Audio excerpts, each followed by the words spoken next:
Hey everyone, how's it going? It's Andrew Goad for the 30-day video series, Stepping into Your Personal Greatness. I'm out here outside in Toronto, of course, it's where I live, at a park, which is nice. I'll just do a little spin. Woo. So today's video is actually about the topic of consistency. And it feels important to me, and I wasn't sure exactly what I wanted to talk about because consistency and commitment seem very similar to me.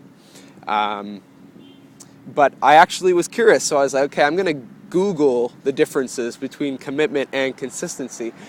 And the first thing I realized, and this kind of is something I knew instinctively, but I wasn't sure how to describe it. So in the dictionary, commitment is a noun. So it's kind of like, it's a noun. It's I guess a person, place, or thing, right? So it's a thing.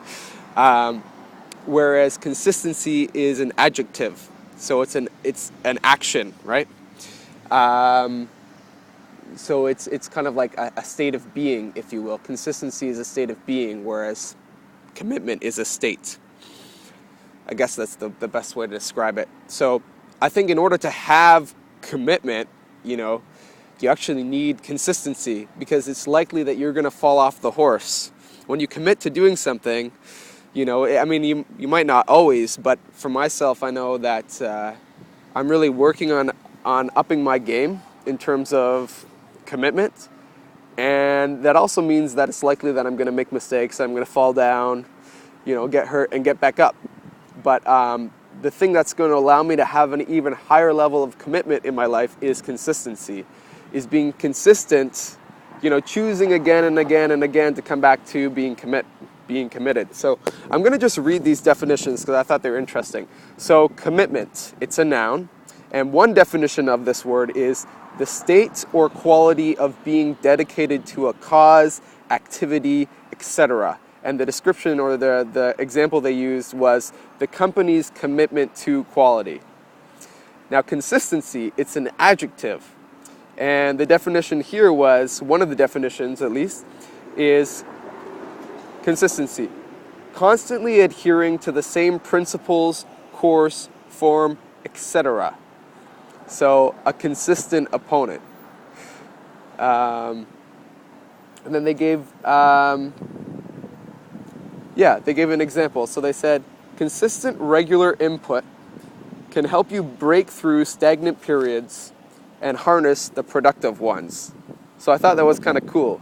By being consistent around something, you're going to break through those moments and those periods where nothing is happening or you're in a plateau. And it's really important, because if you're not consistent and you just choose to give up and not restart or continue or recommit, you're not going to get anywhere. So consistency is so important. To be consistent is so important. And I know for myself, it's been something that's been huge for me in so many areas. In order for me to even have gotten to the point that I'm at, where I'm making these videos for you guys, and to be in front of a camera, it scares me. It totally scares me. But I've been, consistently committing myself to the ideal of where I want to be, and it makes a difference. And I think the more you're consistent with something, the better you're going to become at it. It's also like practice to a degree, right? So it takes consistency to be a really good coach. It takes consistency to put yourself out there, and commitment. And I think it's super important. So please share, comment, or like if there's anything that this kind of brings up for you. I'd love to hear about it. This has been Andrew Goad for day 6. For the 30-day video series on stepping into your personal greatness. And I will see you guys tomorrow for day 7. All right. Bye-bye.